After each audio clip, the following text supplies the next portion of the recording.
አሁን ወደ ሳርጀሪ ክፍል ሊገባ ነው።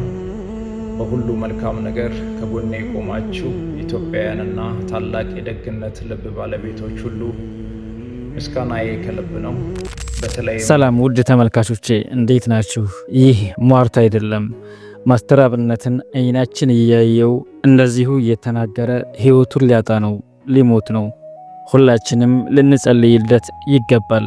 ምክንያቱም ማስተር አብነት ለብዙ ኢትዮጵያውያኖች የደረሰ ቀልብ ያለው መልካም ሰው ነውና ሁላችንም በየሃይማኖታችን ጸሎት ልናደርግለት ይገባል። ማስተር አብነት እንደታመመ በተደጋጋሚ በፌስቡክ ገጹና በቲክቶክ አካውንቱ እየተናገረ ይገኛል። ነገር ግን የኢትዮጵያ ሕዝብ ምንም ልብ ብሎ እየተከታተለው ሆነ እየተመለከተው አይደለም። ሰሞኑን በጣም ብዙ ታዋቂ ሰዎችም ሆኑ የማይታወቁ ሰዎች ህይወታቸው ያለፈ እንደሆነ የሚታወቅ ሲሆን ነገር ግን ህይወታቸው ካለፈ በኋላ እንደገና የምንደነግጥና ልብ የምንሰጥ ሆነናል።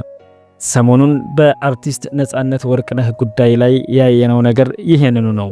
ነጻነት ወርቅነህ እንደታመመ ፊቱ እያስታወቀ ነገር ግን እሱ ደህና ነኝ እያለ ህመሙን ሲሸፍን ቆይቷል።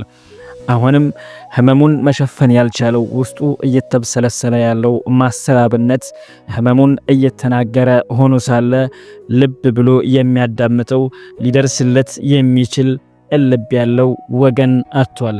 እናም ውድ ተመልካቾቼ ለማስተር አብነት እያየነው ህይወቱን ከሚያጣ ጸሎት እንድናደርግለት ከወዲሁ ጥሪዬን አቀርባለሁ። ይህንን ቪዲዮ ለሁሉም ሼር አድርጉላቸው። ሰላም ለእናንተ ይሁን። አሁን ወደ ሳርጀሪ ክፍል ሊገባ ነው።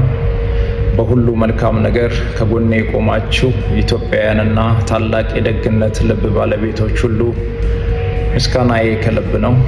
በተለይም በክብርት ካንቲባ ወይዘሮ አዳነች አቤቤ አስተባባሪነት ኤምኤንአርሲ ሮው ማቴሪያል ኤክስፖርት ኤንድ ኢምፖርት ፒኤልሲ ላደረጉልን ከፍተኛ ድጋፍ በእጅጉ እናመሰግናለን። ሁላችሁም ክብርት ካንቲባ ወይዘሮ አዳነች አቤቤን እንድታመሰግኑልኝ እጠይቃለሁ።